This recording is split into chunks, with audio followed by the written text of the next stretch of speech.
Welcome to Verbal Pick Radio, where we give you a verbal image of life, and we are everyday people. I'd like to welcome you all to the show. Juneteenth is an official holiday. Biden signed it into law. It's a federal holiday. Matter of fact, people took off today. And I'm just, me, I gotta do this, because this show wouldn't be this show without me doing this. But first I gotta say this though, wait, before I get on that topic, right? So I'm out today, right? And it's just, I guess the kid had to be around 4 or 5 years old, right? And he said, man, there was a bug in my eye and it turned into a dinosaur. And I had to do this to it and I fought at this. And I'm sitting to myself saying, wow, the imagination of a kid, man, a child. I mean, he was talking about a little bug that got in his eye, and the bug turned into a dinosaur, and he had to fight it, right?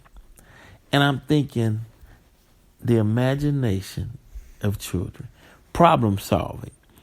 He's saying a problem can start out small as a bug, it can grow as big as a dinosaur, and when it gets to that point, you got to take action and fight and destroy the dinosaur. Letting you know at that young age of 4 and 5 that he knew if you want to get from A to B and succeed, sometimes you have to deal with your problems head on and destroy them. Same thing as what Malcolm was saying, by any means necessary. If an obstacle get in your way, it's better to deal with it when it was a bug, right? Squash it down, keep rolling. But sometimes we let problems and issues grow so large till they become a dinosaur, and then we have to exalt a lot of energy and time and strength. But no matter what, at the end of the day, you have to destroy that obstacle, right? Now, which brings me into June 19th. Biden signed it into law. Today is a federal holiday. Another story. So I'm at the gym. Asian fella was explaining that he was off today due to June 19th. They asked him, well, what is June 19th? He said June 19th has something to do with slavery, right? And that was the gist of it, and that's what he can muster up to explain what June 19th was. But it was just funny hearing people talk about, or other races talk about the June 19th and the reason why it's celebrated, even though because it wasn't taught in school. So they don't have an in-depth knowledge, but they do know, hey, we off today due to what happened in slavery with black people, and we'll take that day, right? Now we're going to get more into we're going to get more into June 19th coming up this Sunday, and I'll have a guest on the show. But I'm simply saying, hey, we'll take the holiday, but reparations would have been better. Or why not return some of this land back to the rightful owners or the people that were stolen from? Why not increase the number of black farmers? I mean, party is okay, but we've been partying for, come on, let's grab something of real substance. Because the black folks been celebrating Juneteenth anyway, especially in the South. But now I guess the whole world can separate with us, I guess. That's okay. We can do that. We can let the whole world celebrate with us. That's okay. We can take that. That's all right. But the main thing is you know what I mean? Come on. Okay. I know I'm rambling, but I'm trying to wrap. It's like, holiday versus land. Push for the holiday. Is that a way of saying, hey, look, we gave you all a holiday, be quiet? Right. You should be thankful. Got your holiday. What are you complaining about? Everybody can celebrate. Now, if anything, let's say that we would deem important is if black people, I don't give a damn if you from Cuba, South Africa, America, whatever. If you can't look another black person in the eye and say, Happy Juneteenth, all right, that will start a camaraderie, if you will. Meaning, because if we got to make the most out of it other than just a party, right? We have to create that sense of unity by just saying, whether it's male or female, Happy Juneteenth. And leave it at that. And see, that'll start us speaking to each other again. And I'll guarantee you it will cut down some of the black on black violence against each other. Something just as simple as that. One day out the year, we all speak to somebody black and say Happy Juneteenth. Whether they speak back or not, it don't matter. Just so to all of you all out there that's listening, Happy Juneteenth, right?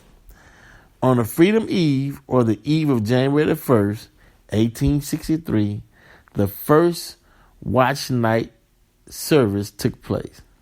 On that night, enslaved and free African Americans gathered in churches and private homes all across the country, awaiting news that the Emancipation Proclamation had taken effect. At the stroke of midnight, prayers were answered as all enslaved people in Confederate states were declared legally free. Union soldiers, many of whom were black, marched onto plantations and across cities in the South, reading small copies of the Emancipation Proclamation, spreading the news of freedom in Confederate states. Only through the 13th Amendment did emancipation and slavery throughout the United States. But not everyone in Confederate territory would immediately be free. Even though the Emancipation Proclamation was made effective in 1863, it could not be implemented in places still under Confederate control. As a result, in the westernmost Confederate state of Texas, enslaved people would not be free until much later. Freedom finally came on June 19, 1865, when some 2,000 Union troops arrived in Galveston Bay, Texas. The Army announced that the more than 250,000 enslaved black people in the state were free by executive decree. This day came to be known as Juneteenth by the newly freed people in Texas, right? The post-emancipation period known as Reconstruction, 1865 to 1877, marked an era of great hope, uncertainty, and struggle for the nation as a whole. Formerly enslaved people immediately sought to reunify families, establish schools, run for political office, push radical legislation, and even sue slaveholders for compensation. Given the 200 years of enslavement, such changes were nothing short of amazing.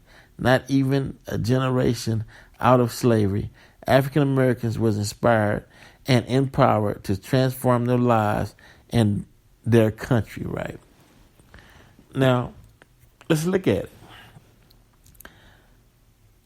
When the black people in America were free, they went back and sued their slave holders, letting you know that they were looking for land, they were looking for money, they were looking for power, they wanted to build, they wanted to get back to the lives that they had prior to slavery, right?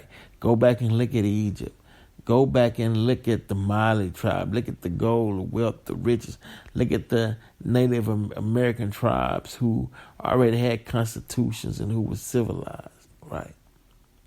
They wanted to control their own destiny, right? So they went back and sued. They went back and started fighting legislation, right? They didn't say, hey, give me a holiday this day since you all didn't let us know till 2 years after the Emancipation Proclamation. They went after something that was solid, something that they can hold, something that they can invest in, something that would create wealth and ownership. And it shows you the mindset in 2021, especially if you're an elderly person. I take that back. No, I don't take that back. If you're 65 and older and you in any form of legislation or any form of the body of the House or Congress or Senate, anything like that, right? And you're not pushing for reparations, land, to recover what was lost from these families, the land that they took and all was found on, and they didn't get any of those mineral rights. That's what it's about. A holiday, and the most that can come out this holiday, the best thing that can come out this holiday, as I stated earlier, is everybody that's black in America tell each other Happy Juneteenth. That's the most. But what they wanted when they first was free, they wanted land. They sued the slaveholders. They were trying to build themselves back up. Look at Black Wall Street, and they burnt it down. All I'm saying is, don't fall for the okie doke.